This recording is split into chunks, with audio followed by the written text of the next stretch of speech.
पढ़ाई लिखाई में ध्यान लगा। मुर्गी बतख के लौंडे का गुदी सुझा देती है। ये देख छोटा बतख अपनी माँ को सारी बात बता आता है।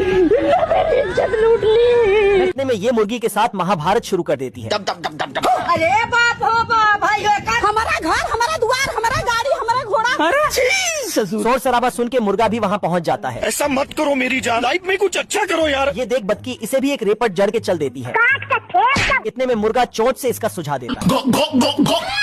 ये सब देख बतकी इस नशेड़ी बतख को मुर्गे की मारने के लिए भेज देती है। हम्बा हम्बा रम्बा रम्बा कम्बा कम्बा। बेचारा बतख औरत के सामने अपनी बची खुची इज्जत लेकर मुर्गे से भिड़ जाता है।